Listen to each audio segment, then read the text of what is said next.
Hi friends, నేను మీ పావనిని. ఈరోజు రవ్వ వడియాలు ఎలా చేయాలో చూపించబోతున్నానండి. ఫస్ట్ 1 గ్లాస్ రవ్వని తీసుకోవాలి ఫ్రెండ్స్. ఇది తీసేసుకున్న తర్వాతకి మందంగా ఉన్న ఒక పెద్ద గిన్నెను పెట్టేసుకొని దీంట్లోకి 1 గ్లాస్ రవ్వకి 8 గ్లాసెస్ వాటర్ని యాడ్ చేసుకుంటే సరిపోతుందండి.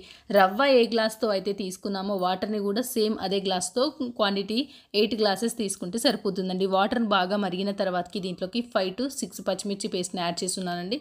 ఇంకా స్పైసీ కావాలన్న వాళ్ళు ఇంకా కొంచెం పచ్చిమిర్చి పేస్ట్ని యాడ్ చేసుకోవచ్చు. రుచికి తగిన సాల్ట్ యాడ్ చేసేసుకొని 2 టేబుల్ స్పూన్స్ ఇక్కడ నేను నువ్వులను యాడ్ చేయడం జరిగింది. 2 టేబుల్ స్పూన్స్ జీలకర్రని యాడ్ చేయడం జరిగిందండి. ఇది బాగా మరిగిన తర్వాతకి దీంట్లోకి కొంచెం రవ్వని యాడ్ చేసుకుంటూ మంచి కలుపుకోవాలి ఫ్రెండ్స్. ఇలా కలుపుకుంటూ యాడ్ చేయడం వల్ల గడ్డలు కట్టే ఛాన్సెస్ ఉండవు. మనం లేకపోతే గడ్డలు కడుతుందండి సరిగా కలపకపోతే. చూసారా, చాలా చక్కగా వచ్చేసింది కదా.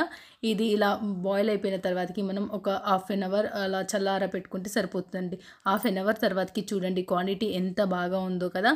ఈ క్వాంటిటీలో ఉంటే మనకు సరిపోతుందండి. 1 గ్లాస్కి 8 గ్లాసెస్ వాటర్ పెట్టేస్తే ఈ విధంగా వచ్చేస్తుంది.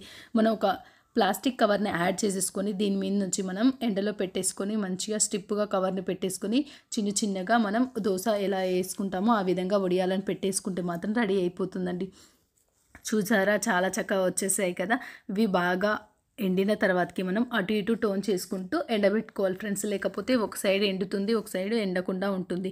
మనం వీటన్నింటినీ మంచిగా రివర్స్ చేసి మంచి ఎండబెట్టుకుంటే సరిపోతుందండి. ఎంత చేయనికి రాని వాళ్ళు కూడా చాలా ఈజీగా చేయొచ్చు. ఈ వడియాలు అనేది చాలా బాగుంటాయి ఫ్రెండ్స్. మీరు కూడా తప్పకుండా ఒకసారి ట్రై చేసి చూడండి ఎంత బాగా వస్తున్నాయో కదా. తీస్తుంటే వీటిని మనం డీప్ ఫ్రై చేసుకుంటే సరిపోతుందండి. ఎంత ట్రాన్స్పరెంట్గా ఉన్నాయో కదా, చాలా బాగున్నాయి కదా. మీరు కూడా తప్పకుండా ట్రై చేసి చూడండి ఫ్రెండ్స్. ఇది అన్నంలోకి పప్పు పెట్టుకొని తింటే చాలా బాగుంటుందండి. పప్పుచారులోకైనా దేనిలోకైనా పిల్లలు చాలా ఇష్టంగా తినేస్తారు. సేమ్ పాపడ ఏ టేస్ట్ ఉంటుందో అదే టేస్ట్ ఉందండి. చాలా బాగుంది. Thank you for watching video. Please like, share, comment.